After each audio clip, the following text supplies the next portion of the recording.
हाय दोस्तों, आज हम डिस्कस करेंगे कि पेटीएम मनी प्लेटफॉर्म को इन्वेस्टमेंट के लिए हम यूज़ कैसे करें।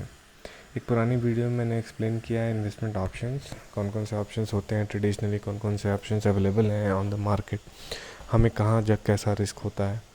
उसमें और डिटेल्स में जाएंगे आगे की वीडियोस में, बट मैंने ब्रीफली सारे इन्वेस्टमेंट ऑप्शन जो यूजुअली लोग यूज़ करते हैं उनके बारे में बताया है। तो आज हम देखेंगे कि हम स्टॉक्स में पैसे कैसे डाल सकते हैं पेटीएम मनी को यूज़ करते हुए। तो जब हम इस ऑप्शन को क्लिक करते हैं तो सबसे पहले हमें दिखती है पोर्टफोलियो समरी। पोर्टफोलियो समरी होती क्या है? तो आपने जो भी स्टॉक खरीदे हैं उन सब में कंबाइंड इन्वेस्टमेंट क्या है, that is shown as investment value. तो जो इन्वेस्टमेंट दिख रही है 10,06,64,000, वो टोटल वैल्यू जो मैंने इन्वेस्ट किया है वो है। करंट वैल्यू जो कि अभी उसके करंट वैल्यू है, तो उस जो मैंने स्टॉक्स लिए वो ऊपर भी जा सकता है, नीचे भी जा सकता है। तो उससे आप देख सकते हो कि टोटल वैल्यू और इन्वेस्टमेंट वैल्यू का डिफरेंस आपको रिटर्न्स में दिखेगा। तो मैंने जो पैसे लगाए थे नीचे चले गए, तो ओवरऑल रिटर्न्स नेगेटिव है, नहीं तो पॉजिटिव भी आता। तो ये जो आई बटन है इसके थ्रू आप छुपा सकते हो, दिखा भी सकते हो। ये सबके सामने अगर यूज़ कर रहे हो आप, तो आप आई बटन के थ्रू इसको छुपा सकते हो, तो आपको नहीं दिखेगा क्या है टोटल। ठीक है। फिर उसके बाद है टुडेज़ परफॉर्मेंस, की पिछले ट्रेडिंग डे पे आपके होल्डिंग्स ने कैसा परफॉर्म किया है। तो ओवरऑल मेरा पैसे थोड़े से बढ़े थे, ओवरऑल लॉस ही है, बट उस दिन जो भी हम होल्ड किए थे वो उसका वैल्यू थोड़ा सा ऊपर चढ़ा था, और निफ्टी भी थोड़ी सी चढ़ी थी, मेरा पोर्टफोलियो भी थोड़ा चढ़ा है। तो अब यहाँ पोर्टफोलियो परफॉर्मेंस में आपको दिखेगा कि मेरे पोर्टफोलियो में दो ही स्टॉक्स है बेसिकली, स्पाइस जेट और टाटा मोटर। स्पाइस जेट 5,500 चढ़ी है, टाटा मोटर 2,000 नीचे गिरी है, तो टोटल 3,000 समथिंग ऊपर चढ़ा है। तो इसीलिए आपको ये दिख रहा होगा कि पोर्टफोलियो में 0.34% की बढ़ोतरी है। तो अगर हम उसको छुपा दें तो आप देखो सारे पैसे छुप जाते हैं। तो आप किसी के सामने बैठे हो तो आप ये भी यूज़ कर सकते हो, ये ऑप्शन भी यूज़ कर सकते हो। अब देखो मनी अवेलेबल इन्वेस्टिंग, इसका मतलब होता है कि आपके पास टोटल इन्वेस्ट करने के लिए पैसे कितने बचे। अगर आप ऐड फंड्स क्लिक करोगे तो ऐड फंड पेज पे चले जाओगे, और यहाँ पे आप जितने पैसे चाहे उतना ऐड कर सकते हो। अभी वापस जाते हैं, मैं ऐड फंड्स करके दिखाऊंगा। ये मार्केट मूवर्स, ये है टोटली इन्वेस्ट करने के लिए कि मार्केट कैसा चल रहा है। तो बेसिकली टॉप गेनर्स क्या है? टॉप गेनर्स का मतलब होता है कि कौन सी कंपनी सब आज पिछले ट्रेडिंग डे पे या करंट ट्रेडिंग डे पे, अगर आज ट्रेडिंग डे होती तो आज की ट्रेडिंग में कौन सी कंपनी सबसे ज़्यादा ऊपर चढ़ी, नहीं तो ये लास्ट डे का दिखाता है। तो आज मैं मंडे को रिकॉर्ड कर रहा हूँ, तो ये basically last trading day that is Friday को top gainers, top losers, yearly high किसने टच किया है, ईयरली लो किसने टच किया है। मूवर्स बाय वैल्यू, मतलब टोटल वैल्यू में एक होता है परसेंटेज वाइज किसने मूव किया। तो 10 रुपये की स्टॉक है, 1 रुपये मूव किया, तो परसेंटेज वाइज 10% का मूवमेंट है, बट वैल्यू वाइज 1 रुपये का मूवमेंट है, तो दिस इज़ वैल्यू। तो जिसने पैसे वाइज टोटल वैल्यू वाइज किसने सबसे ज़्यादा मूव किया है। फिर मूवर्स बाय वॉल्यूम, वॉल्यूम मतलब किसके स्टॉक में सबसे ज़्यादा बाई सेल हुआ। वॉल्यूम इज़ ख़रीदने वाली पार्टी और बेचने वाली पार्टी, जितने ज़्यादा ट्रेड्स एग्जीक्यूट होंगे उसको कहते हैं वॉल्यूम। तो बाई वॉल्यूम कौन सबसे ज़्यादा ऊपर रहा है। तो इन सब से ओवरऑल देखने से मार्केट का एक व्यू मिल जाता है कि मार्केट में चल क्या रहा है। तो these are the most favourite companies right now, these are the most unfavourite company, लोग बस बेच रहे हैं इसको। इन कंपनी ने ईयरली हाई टच किया, तो यूजली जो टॉप लूजर्स रहेंगे उसमें से कोई ईयरली हाई भी दिख जाता है कई बार। क्यों? क्योंकि जो फेवरेट कंपनीज है वही चढ़ते रहती हैं, तो कई बार वो अपना ईयरली हाई भी टच करती है। ज़रूरी नहीं है, but early high gives a distinction कि हाँ this company is probably doing too good, that's why it's being favoured. फिर ईयरली लो में आपको नहीं दिख रहा है कि किसी ने ईयरली लो टच नहीं किया, तो स्टॉक्स गिरे हैं। आपको यहाँ दिखेगा स्टॉक्स तो गिरे हैं, बट कोई अपने ईयरली लो से नीचे नहीं गया। ईयरली लो मतलब पिछले 365 डेज़ में, 365 दिनों में जो भी लोएस्ट वैल्यू था उससे भी नीचे गिरा है क्या, तो ईयरली लो नहीं है कुछ भी। फिर ये इन वॉच लिस्ट में मतलब ये सेम वैल्यूज़ टोटल मार्केट में क्या हो रहा था, अब दिखाएंगे कि आपके वॉच लिस्ट में लूजर्स गेनर्स क्या है। अब इस पर हम वापस आते हैं। वॉच लिस्ट होती क्या है? वॉच लिस्ट क्या होती है कि आप क्या कर सकते हो, किसी भी स्टॉक को जब सर्च करते हो उसे कहते हैं डिस्कवरी। तो आप किसी भी स्क्रिप्ट को डिस्कवर कैसे करोगे? जैसे पेटीएम में जो मुझे पता है कि 1 लाख स्क्रिप्ट तक हैं, उसमें क्या क्या ट्रेड होते हैं, स्टॉक्स हैं, ETFs हैं, इंडेक्सेस हैं, फ्यूचर्स हैं, ऑप्शंस है, ये सब मिला जुला के 1 लाख के आसपास है। 1 लाख में सर्च करना पड़ेगा आपको, स्क्रॉल तो दे नहीं सकते कि आप ढूंढ लो, ऐसा स्क्रॉल करके देख लो। तो उन्हें सर्च बनाया हुआ है। अब सर्च में क्या आता है, रिसेंट सर्च कि आपने अभी भी क्या हाल फिलहाल में सर्च किया, तो ये तीनों सर्च किया था तो रिसेंट सर्च में आ रहे हैं 1 2 3। फिर ट्रेंडिंग है। ट्रेंडिंग कैसे कैलकुलेट करते हैं, ट्रेंडिंग का मतलब पॉपुलर भी हुआ कि पेटीएम मनी में कौन से स्टॉक सबसे ज़्यादा देखे जा रहे हैं। तो आप देखो निफ्टी सबसे ज़्यादा देखा जा रहा है, state bank of India second पे है, पंजाब नेशनल बैंक थर्ड पे है। तो जैसे जैसे पेटीएम मनी बड़ी होती जाएंगी ये लिस्ट भी ज़्यादा मार्केट से क्लोज होता चला जाएगा। ऑल्दो अभी भी क्लोज ही है, क्लोज ही होना चाहिए, मैंने कंपेयर नहीं किया कभी, आप कर सकते हो। तो पेटीएम मनी प्लेटफॉर्म पे सबसे ज़्यादा लोग निफ्टी बैंक को सर्च कर रहे हैं, फिर स्टेट बैंक ऑफ इंडिया को, फिर पंजाब नेशनल बैंक को, फिर JSW स्टील को। तो ये एक अच्छा फीचर जिससे पता चलता है कि प्लेटफॉर्म पे चल क्या रहा है, और ये आपको सर्च करने में थोड़ी मदद करता है। आपने पहले सर्च किया होगा, आपने ऐड नहीं किया वॉच लिस्ट में, तब यहाँ से भी चूज़ कर सकते हो। जैसे मान लो मैंने यहाँ से वेब को सेलेक्ट कर लिया, तो ये क्या खुला, कंपनी का डिटेल्स पेज। एक तरीका ये सर्च करने का, डिस्कवरी का, कि आप सर्च करो टाइप करके, या जो पुराने सर्च है उसमें सर्च कर लो। तो टाइप करके मान लो हम सर्च करते हैं इन्फोसिस, तो ये इन्फोसिस आ गया। इन्फोसिस को हम क्लिक करके डिटेल्स देख सकते हैं, कंपनी पे चली आई, बट हम बार बार सर्च थोड़ी करेंगे, तो इसलिए वो वॉच लिस्ट का ऑप्शन नहीं है। ये आप क्लिक किए तो ये वॉच लिस्ट में चला गया। तो आप देखोगे मेरे वॉच लिस्ट में तो नीचे में इन्फोसिस चला आया। हटाना है तो हम यहाँ से इसको हटा सकते हैं, टाटा मोटर्स को हटा दिया। क्लिक करें, ये टिक मार्क पे क्लिक करेंगे तो ये सेव हो जाएगा। बैक कर देंगे, सेव नहीं होगा। तो do want to save changes, no, तो नो सेव किया। तो टाटा मोटर्स अभी भी है। मान लो इन्फोसिस को हटाना ही है, तो ये क्लिक किया, एडिट में चले गए, इन्फोसिस पे गए और ये डिलीट किया, ये डिलीट हो गया बताया। अब क्लिक किया तो सेव हो गया, तो आप देखोगे वॉच लिस्ट में चला गया। तो watch list is second way of discovery. दूसरा तरीका है स्टॉक्स को डिस्कवर करने का। तो आप फेवरेट्स भी बोल सकते हो कि बार बार सर्च करने के बजाय हमने एक जगह सेव करके रख लिया कि this is a stock, this is script I am interested in. Manage watch list में जाओगे तो ये मेरा एक डिफ़ॉल्ट वॉच लिस्ट है। हम और भी वॉच लिस्ट क्रिएट कर सकते हैं, जैसे सेकंड, मान लो एक नाम दे दिया सेकंड वॉच लिस्ट, दूसरी वॉच लिस्ट बन गई। अब यहाँ भी हम स्टॉक ऐड कर सकते हैं, मान लो इन्फोसिस ही ऐड कर दिया, सेकंड वाले का ऑप्शन आ रहा है, सेकंड में ऐड कर दिया। तो अब आपको जाके दिखेगा 2 वॉच लिस्ट है, एक माई वॉच लिस्ट, एक सेकंड वॉच लिस्ट, फिर तीसरा ऑप्शन और आ जाएगा।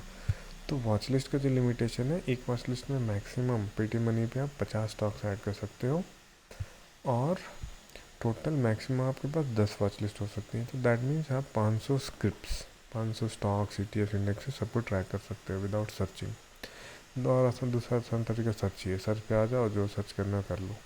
तो इसमें आपको अगेन ये 2 लिस्ट तो दिखती ही हैं, जैसा आप जानते ही हैं। अब चलते हैं वापस डैशबोर्ड पे। तो आप समझ गए वॉच लिस्ट क्या होती है।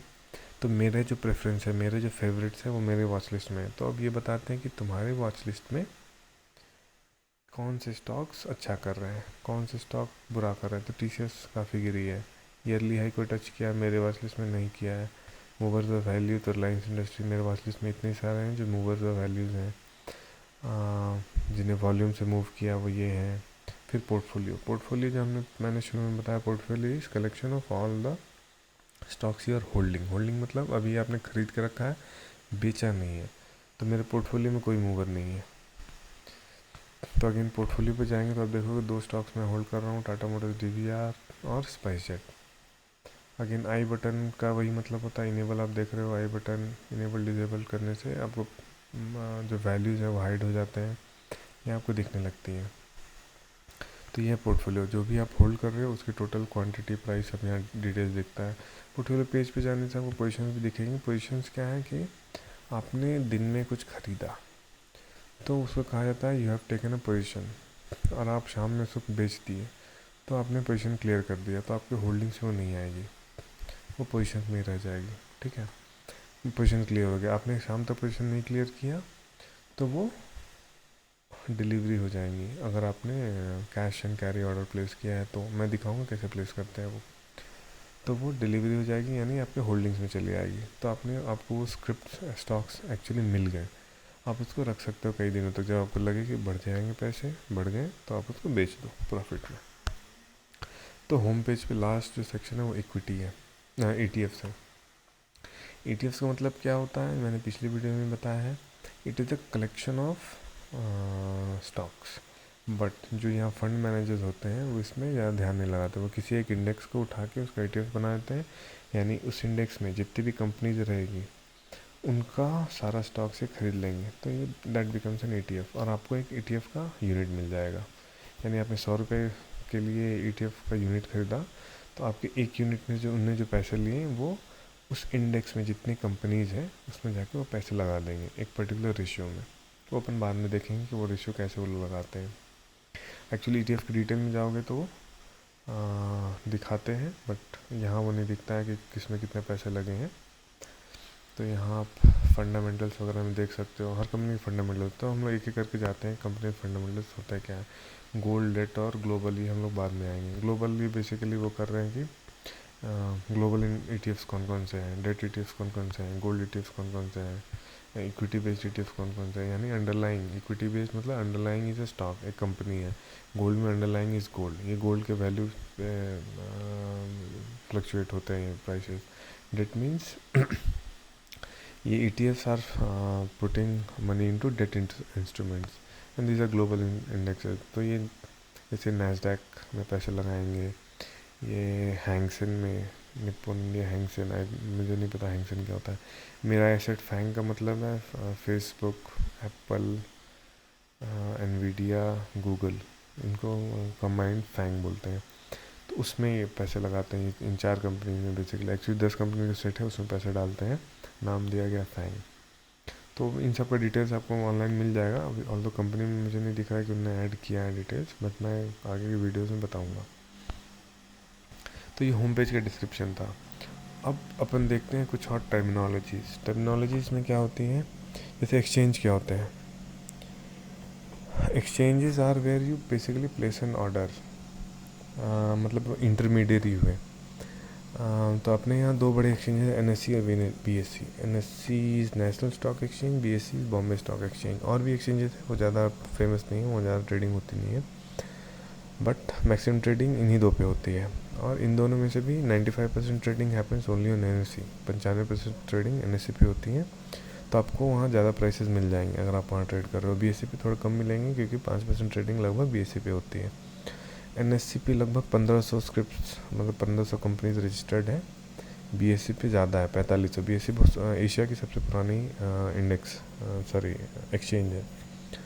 तो उस पर कंपनी ज़्यादा रजिस्टर्ड है, बट 91 के स्कैम में, 92 के स्कैम के बाद NSE जब ऑनलाइन प्लेटफॉर्म मिला तो लोग शिफ्ट कर गए NSE को, और BSE का मार्केट बहुत घट गया। तो आप हर्षद मेहता स्कैम के बारे में पढ़ सकते हो, मैं आगे किसी वीडियो में वो भी एक्सप्लेन करूँगा। उसके बाद ही अच्छा, मैं पहले बताता हूँ कि ऑनलाइन हुआ कैसे। पहले क्या होता था, स्टॉक्स का मतलब क्या है। स्टॉक्स का मतलब है कि कंपनी, शेयर का मतलब होता है कि कंपनी की एक हिस्सेदारी। तो पहले क्या होता था, एक फिजिकल पेपर, एक पेपर में प्रिंट करके दिया जाता था कि आप इतना होल्ड कर रहे हो, दैट इज़ योर स्टॉक, ठीक है। तो उसको शेयर बोलते हैं। तो 10 स्टॉक होल्ड करा तो 10 पेपर मिल जाते थे। तो पहले डिलीवरी होती थी, आपने कुछ खरीदा तो आपको वो पेपर हाथों हाथ दिया जाता था। तो BSE वगैरह में ब्रोकर्स के थ्रू क्या होता था, ब्रोकर्स को पैसे दोगे, वो आपके बिहाफ पे स्क्रिप्ट खरीद के आपको दे देंगे हाथ में। आपको उसमें पैसे पता नहीं चलते थे, प्राइस डिस्कवरी नहीं पता चलती थी कितने में उन्होंने खरीदा, उन्होंने जितना दे दिया उतना है। फिर आपको जब बेचना हो, फिर ब्रोकर से बजाओ, वो बेच देंगे, कमीशन काट के रख लेंगे, फिर आपको पैसे वापस कर देंगे। तो उस टाइम प्राइस डिस्कवरी का प्रॉब्लम था, तो उसी का फ़ायदा उठा के बहुत सारे स्कैम हुआ करते थे, और ब्रोकर्स बहुत पहले पैसा बनाते थे। और उसके बाद धीरे धीरे वर्ल्ड में, वेस्ट में भी ये ऑनलाइन होने लगा। दैट मीन्स स्टॉक्स को डीमेटेरियलाइज कर दिया गया। आपको फिजिकल पेपर मिलता है, वो मेटेरियलाइज्ड है, यानी एक मटेरियल मिलता है। डीमेटेरियलाइज कर दिया यानी एक सॉफ्ट अकाउंट में, जैसे बैंक अकाउंट में पैसे होते हैं। पैसे क्या होता है बैंक अकाउंट में, एक नंबर होता है बस। वैसे ही डीमेट अकाउंट में एक डिटेल डाल दिया कि इस कंपनी के इतने स्टॉक्स है, ख़त्म। उसमें प्राइस वाइस कुछ नहीं रहता। तो that is called demat account.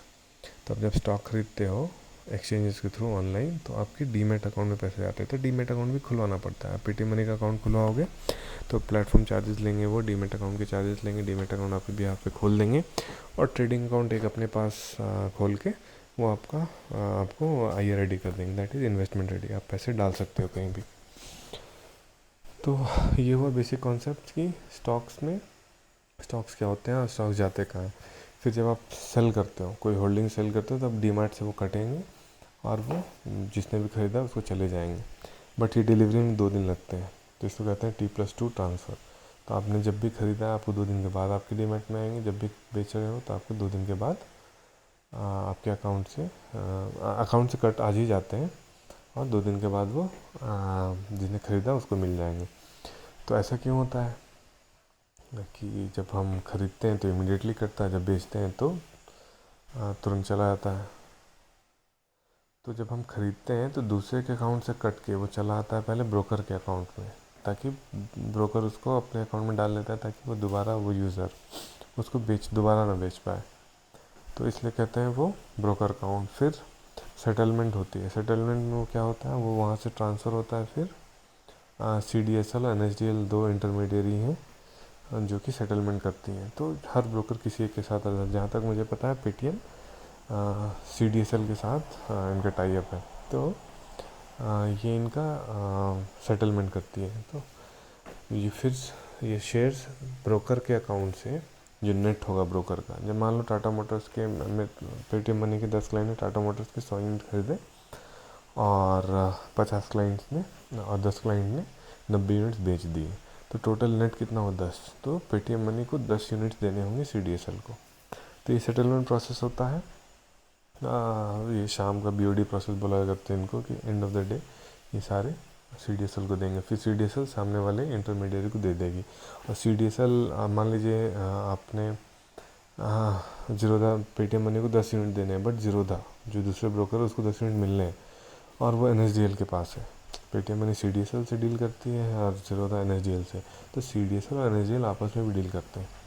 तो हमसे वो 10 ले लेगी, वो NSDL को दे देगी, और क्योंकि जीरोधा NSDL से रजिस्टर्ड होगी, मुझे नहीं पता एग्जैक्टली किस रजिस्टर, मैं गेस कर रहा हूँ, मतलब मैं गेस ही कर रहा हूँ बेसिकली।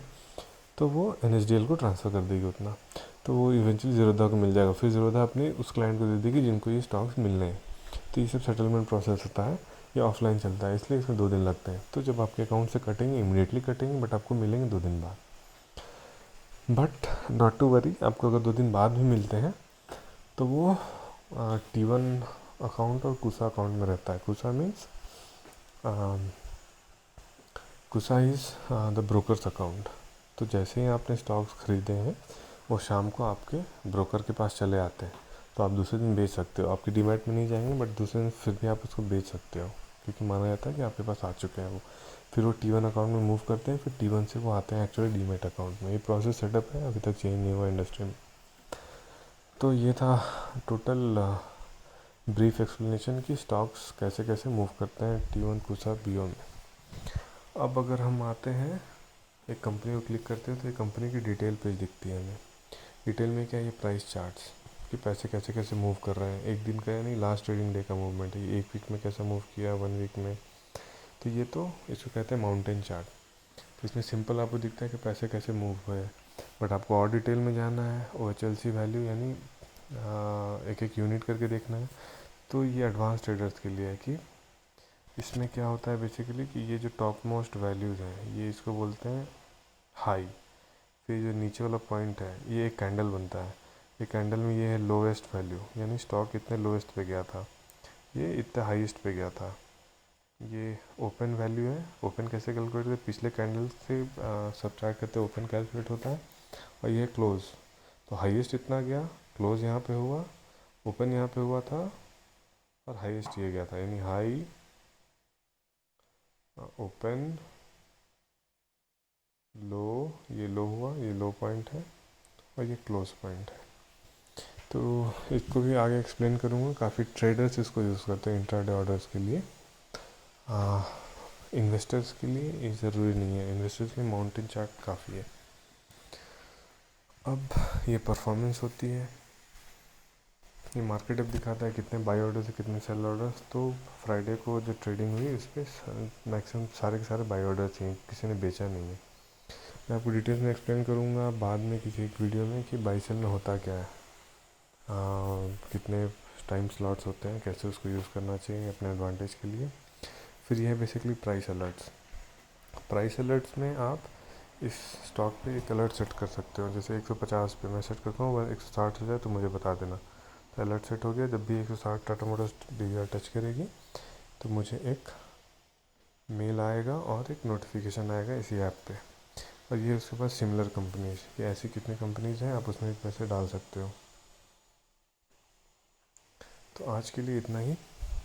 नेक्स्ट वीडियो में मैं आपको एक ट्रेड करके दिखाऊंगा कैसे इस पर ट्रेड करते हैं, बाई सेल, और कितने टाइम जोन्स होते हैं, मार्केट कब ओपन होती है उसे क्या बोलते हैं, मार्केट कब क्लोज होती है, पोस्ट क्लोज क्या होता है, प्री ओपन, वो सब एक्सप्लेन करूँगा नेक्स्ट वीडियो में। Thank you.